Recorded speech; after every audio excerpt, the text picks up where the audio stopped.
नमस्कार प्यारे देशवासियों, यह विजयनगर साम्राज्य के अंतिम युद्ध के महत्वपूर्ण इतिहास का दूसरा और अंतिम भाग है। पिछले खंड में हमने संक्षेप में विजयनगर साम्राज्य की उत्पत्ति, उसकी समृद्धि का रहस्य, उसके खिलाफ खड़े होने वाले मुस्लिम पक्ष, उनके इस युद्ध के लिए खड़े होने के कारणों, वैसे ही इस युद्ध में सभी मुस्लिम सुल्तानों के एकजुट होने के कारणों को समझा और अंत में दोनों सेनाएं युद्ध में आमने सामने खड़ी हो गई। इस मुकाम तक हम आ पहुंचे थे। इस भाग की शुरुआत में ही हम इस युद्ध को देखने वाले हैं। उस उपरांत इस युद्ध में विजयनगर साम्राज्य की हार क्यों हुई, युद्ध के भयानक परिणाम, मुस्लिम सुल्तानों का विकृत रवैया, आत्मसमर्पण करने वाले भारतीय सैनिकों का अमानवीय वध और इस बलशाली विशाल साम्राज्य का तुरंत पतन क्यों हो गया, इसके पीछे के कारण हम बताने जा रहे हैं।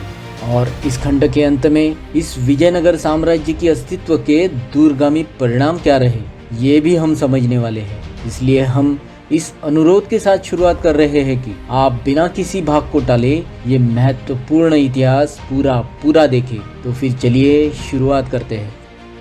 शुक्रवार 2 जनवरी 1565 को दोनों सेनाएं युद्ध के लिए तैयार एक दूसरे के आमने सामने खड़ी हुई। कृष्णा नदी की ढलान पर जिस स्थान पर यह युद्ध हुआ था, वहाँ रक्कसगी और तंगड़गी नामक 2 गांव थे और इसलिए बखरकारों ने इस लड़ाई को राक्षस तागड़ी की लड़ाई ये नाम दिया है। तालीकोट वहाँ से थोड़ा आगे उत्तर पूर्व में डोन नदी के किनारे लगभग 50 किलोमीटर दूर है। दोनों पक्षों के पास कई तोपें थी। उन्हें दोनों पक्षों ने जंजीरों से बांधकर एक दूसरे के सामने लाइन में खड़ी की थी। मुसलमानों का तोपची प्रसिद्ध चिल्बी रूमी खान था। दोनों दलों ने बेहद ध्यान से अपनी अपनी सेना को पोजीशन में खड़ा किया था। मुस्लिम सेना में अली आदिल शाह दाई और बेरी शाह और इब्राहिम कुतुब शाह बाई और हुसैन निजाम शाह बीच में खड़ा था। राम राय की सेना में तिरुमल बाई यानी कि पश्चिम की ओर, वेंकटाद्रि दाई और 70 वर्षीय वृद्ध राम राय स्वयं उनके पीछे बीच में एक पालकी में बैठे थे। युद्ध शुरू हो गया। कुछ देर तक दोनों पक्षों में जमकर लड़ाई हुई। शुरुआत में राम राय पालकी में बैठकर लोगों का हौसला बढ़ा रहे थे, किंतु सर्वप्रथम यह देखकर कि मुस्लिम सेना बड़ी खलबली में है, राम राय पालकी से उतरकर एक रत्न जड़ित आसन पर बैठ गए और सामने मोहरों, रत्नों और रुपयों का ढेर लगाकर अपनी सेना को लगातार प्रोत्साहित करते रहे कि मैं यहाँ बहादुरी से लड़ने वालों को पुरस्कृत करने के लिए बैठा हूँ। मूल रूप से कमांडर इन चीफ के लिए इस तरह पैदल रहना बहुत खतरनाक था। कुछ समकालीन अहवालों में यह भी दावा किया गया है कि हिंदू सेना में सेवारत 2 इस्लामी सरदारों ने ऐन युद्ध के दौरान अचानक पक्ष बदला और अपने ही मुस्लिम भाइयों से लड़ने से साफ इनकार कर दिया। अधिकतर यह चाल पूर्व नियोजित होनी चाहिए। बेशक उसने हिंदू सेना में एक जबरदस्त गड़बड़ी पैदा की। वहीं पे यह करके अपनी सेना बुरी तरह से पिट रही है। निजाम शाह ने अपनी सेना के साथ अचानक कूच कर दी और राम राय की तख्ती तोड़कर उन पर चढ़ाई कर दी। यह देख राम राय जल्दी से पालकी में चढ़ गए, लेकिन जब निजाम शाह के एक मस्तवाल हाथी ने उन पर चढ़ाई कर दी तो पालकी के भोई डर गए और पालकी छोड़कर भाग खड़े हुए। ऐसी अवस्था में राम राय पालकी से निकलकर नजदीकी घोड़े पे सवार होने की कोशिश कर ही रहे थे कि उन्हें दुश्मन ने पकड़ लिया और तोपखाना अधिकारी चिल्बी रूमी खां के पास ले गए। रूमी खां ने उन्हें निजाम शाह के पास भेज दिया। अब यही से शुरू होता है मुस्लिम शासकों का विकृत रवैया। दक्षिण में मुस्लिम शाहों की स्थिति शाही परिवारों की क्रूर प्रकृति और अन्य मामलों के संबंध में दिल्ली दरबार से बहुत अलग नहीं थी। आइए अब संक्षेप में सभ्य और बर्बर संस्कृति के बीच के अंतर को समझें। आप अफजल खान के वध के इतिहास को जानते ही हो, अगर नहीं तो भी, और हाँ तो भी। इस इतिहास की सच्चाई को और गहराई से जानने के लिए अब जल्द ही आप उसे अपने इस इबुना और हम चैनल के अगले एपिसोड्स में देख सकते हो। छत्रपति शिवाजी महाराज की माता जिजाबाई साहब ने अफजल खां के काटे सिर को राजगढ़ किले के द्वार के कोने में स्थापित कर दिया और उसकी पूजा और नैवेद्य की व्यवस्था शुरू कर दी। अब यहाँ जरा अंतर देखें। बिना किसी झिझक निजाम शाह ने, जिसे उसने जीवित पाया था, उस राम राय का सिर काट दिया और ताकि दुश्मन को यह पता चले कि उनका राजा मारा गया है और ये जानकर उनका लड़ने का धैर्य ही टूट जाए, उस सिर को भाले में अटकाकर उसे चारों ओर नचाया गया राजा राम राय का सिर क्षित विक्षित करने का सिलसिला यही नहीं रुका। इसके विपरीत मुस्लिम बादशाहों की विकृत मनोवृत्ति की कला का आविष्कार यही से शुरू हुआ।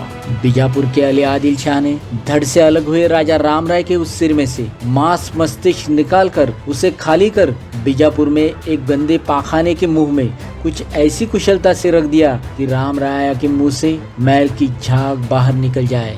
ऐसी कितनी और क्या क्या विकृत हरकतें बयां करे, इन क्रूर सुल्तानों को क्या उपमा दी जाए और इनकी तुलना किससे की जाए। खैर, यह देखकर कि उनकी राजा की यहाँ मृत्यु हो गई है, विजयनगर की सेना ने लड़ने की उम्मीद ही खो दी। वह भयभीत होकर लड़ाई छोड़कर जहाँ जगह मिले वहाँ से भागने लगे। उस समय मुस्लिम सेना ने, जिन्होंने अपने हथियार रख दिए थे, ऐसी दुश्मन सेना की ऐसी कत्ल की कि पूछो मत। सारा रणांगण और नदी खून से भर गए।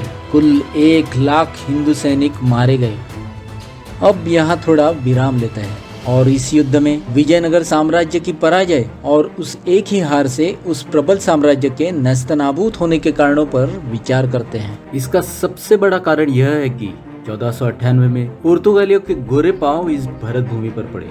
विजयनगर के रायों के इन पुर्तगालियों से घनिष्ठ मित्रता के संबंध थे और इन पुर्तगालियों के पास उस समय की आधुनिक तोपें थी, जिन्होंने युद्ध की प्राचीन कला को पूरी तरह से बदल दिया था। लेकिन फिर भी विजयनगर के रायों ने समय रहते इन सहयोगियों से तोपों की कला हासिल नहीं की और अंततः यही उनके पतन का महत्तम कारण प्रतीत हुआ। नोट करें दोस्तों, ये है आधुनिक शस्त्रास्त्र का महत्व।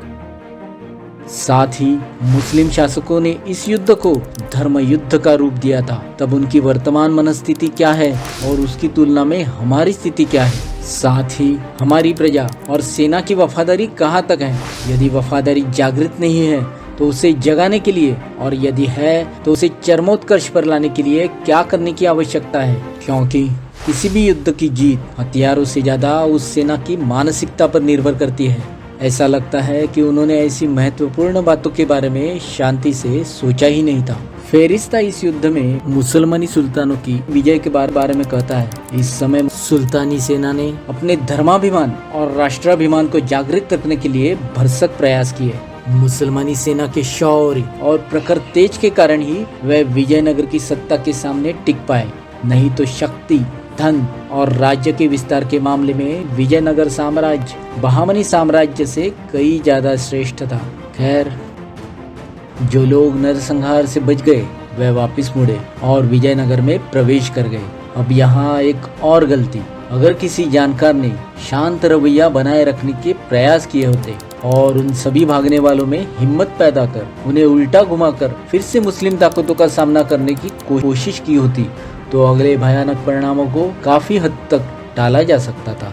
लेकिन विजयनगर सेना के पास इतनी व्यवस्था और लड़ाई का अनुशासन नहीं था। दूसरी ओर पराजित होकर नगर में प्रवेश करने वालों में राज परिवार के भी अनेक पुरुष थे, उनमें तिरुमल भी थे। उन सब ने क्या किया होगा, तो अपने क्षेत्र और लोगों को वैसे ही पीछे छोड़कर कुछ 550 हाथियों पर जितना धन लाद सकते थे लाद दिया और वे दक्षिण की ओर भागने लगे। राजधानी में लोगों के पास अब कोई अभिभावक नहीं बचा। तालीकोट पर आई आपदा की खबर सुनने के बाद भी उन्हें इस बात का जरा सा भी आभास नहीं था कि भविष्य में क्या गजब होने वाला है। वे भी अपने राजा की तरह ही सोच रहे थे कि मुस्लिम सुल्तान हमेशा की तरह भारी जुर्माना लेकर वापस लौट जाएंगे।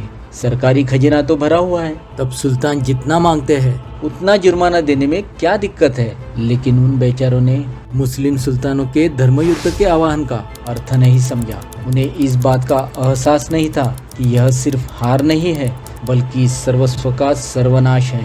इसलिए अंत में शहर के निहत्थे निर्दोष नागरिक बड़ी आसानी से दुश्मन के हाथ लगे, क्योंकि एक तो उनको बचाने वाला कोई त्राता नहीं बचा था और दूसरा कारण यह था कि सारी सड़कें लदे हुए बैलों के झुंड से भरी हुई थी, इसलिए उनके बचकर भागने के लिए कोई रास्ता ही नहीं बचा था।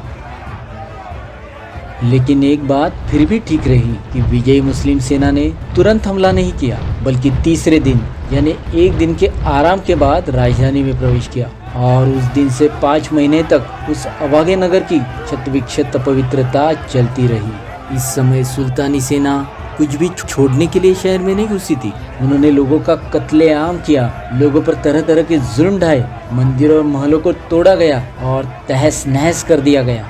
वह स्वर्गिक सुंदरता से सुशोभित गुफाएं और नक्काशियां जिन्हें कई पीढ़ियों ने दिन रात तराशा था, वह सब एक ही झटके में निर्घुणता के साथ फोड़ी गई और धूल मिट्टी में मिलाई गई। उन्होंने विट्ठल स्वामी के मंदिर में होम जला दिया। अग्नि, तलवारें, फरसे, पहरों का प्रयोग निरंतर चलता रहा। सारा देश बर्बाद कर रख दिया। आज भी इस स्थान के इतने सुंदर और विशाल नगर में केवल पत्थरों के ढेर, जीर्ण शीर्ण इमारतें और टूटे हाथों वाले नरसिंह की विशालकाय पत्थर की मूर्ति आदि ही बची है। लेकिन ये चीजें जो आज भी भग्नावस्था में जीवित है, वह भी विजयनगर साम्राज्य की महिमा के निशान और मुस्लिम प्रलय के समय के जख्मों की गवाही देते हैं। पूरी दुनिया के इतिहास में इतनी भयानक प्रलय की मिसाल शायद ही मिले। कितनी लूट हुई इसकी तो कोई गिनती नहीं। कई सदियों से विजयनगर में जितनी संपत्ति जमा थी, वो सभी सुल्तानी सेना ने मिलकर बांट ली। 4 मुस्लिम सुल्तानों के साथ लड़ने आए लोगों में से हर एक इंसान अमीर हो गया, क्योंकि उसने अपने लिए सोना, रत्न, सामान, तंबू, हथियार, घोड़े और ढेर सारे गुलाम जमा कर लिए। सुल्तानों ने लूट से सिर्फ हाथियों को अपने लिए रख लिया और बाकी सब अपहारकों को दे दिया। आदिल शाह को मिले मुर्गी के अंडे के आकार के हीरे की हकीकत तो हमने पहले पार्ट में ही आपके सामने पेश की है। पूरे देश को बर्बाद करने के बाद मुस्लिम सुल्तान रायचूर में एकजुट हुए और अपने अपने देश वापस चले गए। इस लड़ाई ने विजयनगर साम्राज्य के अंत को चिन्हित किया। वहां के राज्य ने फिर कभी सिर नहीं उठाया। नगर पूरी तरह से नष्ट हो गया और बचे कुचे लोग भी इसे त्याग कर भाग निकले। यद्यपि यह साम्राज्य इस युद्ध में समाप्त हो गया, बहामनी युग के दौरान जब दक्षिण भारत इस्लामी शासन के जलजले में झुलस कर रह गया था, तब विजयनगर साम्राज्य का अस्तित्व न केवल दक्षिण भारत की बल्कि पूरे हिंदुस्तान की पीड़ा पर मलहम का काम कर रहा था। यह राज्य मूल हिंदुस्तानियों के लिए एक बड़ा सहारा था। पूरे भारत से कई विद्वान पंडित और वेदो नारायण घरानों ने इस साम्राज्य के आश्रय में पनाह ली थी। उन्होंने यहाँ अपने ज्ञान और पुस्तकों को सुरक्षित रखा। विजयनगर साम्राज्य के मजबूत आधार की वजह से ही कई दुर्लभ ग्रंथ इतना समय बीतने के बाद भी अपने शुद्ध रूप में बचे रहे। दक्षिण परंपरा के वैदिक धर्माभिमानी लोगों का आज भी जो स्थान है, वो इसी पवित्रता के कारण है।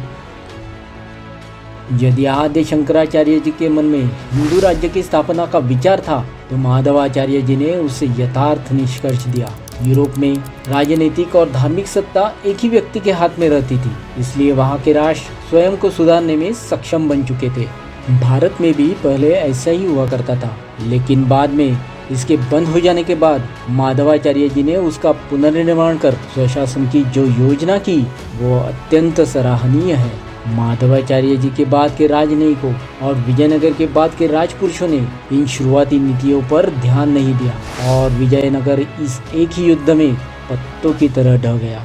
बाद में जब छत्रपति शिवाजी महाराज ने महाराष्ट्र में स्वराज्य की स्थापना की, तो उन्हें इस पुराने विजयनगर के उदाहरण से नई प्रेरणा अवश्य मिली। देवगिरी और विजयनगर का प्रभाव पारंपरिक रूप से महाराष्ट्र के नेताओं में उतरा था। उस समय मुसलमानों से हारना नहीं है, ये बुद्धि दक्षिणी लोगों में कायम थी। विजयनगर बहामनी साम्राज्यों और मुसलमानों की बढ़ती ताकत के खिलाफ लड़ने के लिए ही उभरा था। इस युद्ध में भले ही विजयनगर नष्ट हो गया, फिर भी यह उदाहरण लोगों की दृष्टि से ओझल नहीं हुआ। वह बहामनी साम्राज्य की शाखाओं में दबा रहा और उपयुक्त अवसर मिलते ही यह शाहजी राजे और छत्रपति शिवाजी महाराज के उद्यम के साथ फिर से उभर आया। आगे भी विजयनगर साम्राज्य का यह गौरवपूर्ण इतिहास निश्चित रूप से भारतीयों के लिए हमेशा प्रेरणादायी और स्फूर्तिदायी रहेगा, और इसीलिए हमने उसका एक छोटा सा अंश यहाँ इतनी गहराई से प्रस्तुत किया है। आपको हमारा यह ईमानदार प्रयास ज़रूर पसंद आया होगा, है ना? तो फिर अपने इस इबुना और हम चैनल को तुरंत सब्सक्राइब करें और बेल बटन पर ऑल विकल्प सेट करना न भूलें। साथ ही इस ज्ञान को हर एक भारतीय तक पहुंचाने के लिए अधिक से अधिक भारतीयों के साथ शेयर करें।